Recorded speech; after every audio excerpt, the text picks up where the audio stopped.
मित्रांनो 2025 मध्ये तुमच्या डोक्याला झिंजिन्या आणि अक्षरशः डोक्याच्या फिजा उडवायसाठी नितीन कांबळे एक पिक्चर घेऊन आले ज्याचं नाव आहे जिलबी।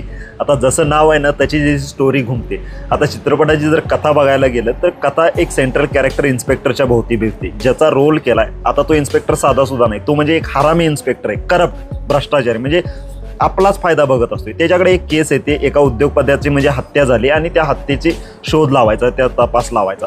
आता त्याचा जो काही खून झालेला आहे, जो कोण त्याच्यामध्ये गिल्टी माणसाला शोधायचं आहे, पण ज्याचा खून झालाय त्याच्या अवतीभवतीची सगळी मोठी मोठी माणसं आहेत ज्यांच्यावर संशय जातोय, त्यांच्या हातात जबरदस्त सत्ता असलेली माणसं आहेत। आता तो जो ऑफिसर आहे त्याचा पण काय फायदा आहे त्याच्यामध्ये, तो खुनाचा निभाव लावतो का ह्याच्यामध्ये, ते सगळे या चित्रपटात तुम्हाला बघायला मिळेल।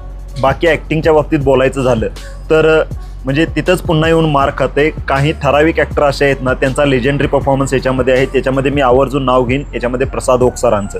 आणि जिथं मार खाते, जिथं मायनस पॉईंट ॲक्टिंगमध्ये जातोय तो म्हणजे स्वप्नील जोशी। आता यांनी यांच्या स्वतःच्या पद्धतीनं खूप चांगला प्रयत्न केला आहे, पण एक इमेज जे असते ना, म्हणजे एकदा कानफाट्या नाव पडले की ते कानफाट्याच नाव पडते, तसं स्वप्नील जोशी यांच्या बाबतीत झालं आहे असं वाटते। आता नितीन कांबळे यांनी म्हणजे स्वप्नील जोशी यांचं कास्टिंग करण्यामागचं म्हणजे काय लॉजिक काय कळलं नाही, कारण त्यांची इमेज आहे ती चॉकलेट बॉयची आणि त्यांचे जे डायलॉग्स आहेत ना, खरोखर म्हणजे जे काही लिखाण आहे ना या चित्रपटाचं, स्क्रीन प्ले, पटकथा, जे डायलॉग, संवाद खतरनाक। आणि जे यांच्या वाट्याला आले, स्वप्नील जोशी यांच्या वाट्याला, इन्स्पेक्टरच्या या वाट्याला जे डायलॉग आहेत ना, एखाद्या हरामी इन्स्पेक्टरचे डायलॉग आहेत सगळे, जे स्वप्नील जोशी कुठल्याच अँगलनं हरामी वाटत नाही। फक्त एक मिशी लावून ते हरामी वाटायचा प्रयत्न केलाय पण तो होत नाही।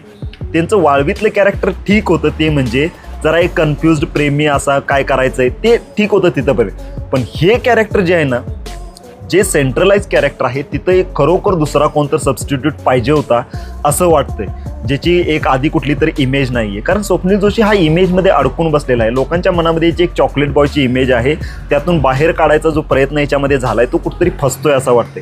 बाकी चित्रपट तुमच्यामध्ये म्हणजे रोमांच आणि थरार हा उत्पन्न करण्यामध्ये अगदी यशस्वी होतोय।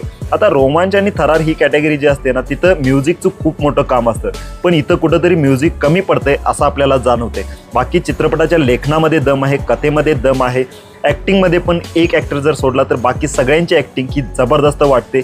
सिनेमॅटोग्राफी म्हणजे जे काय सीन वगैरे घेतले ठीकठाक आहे।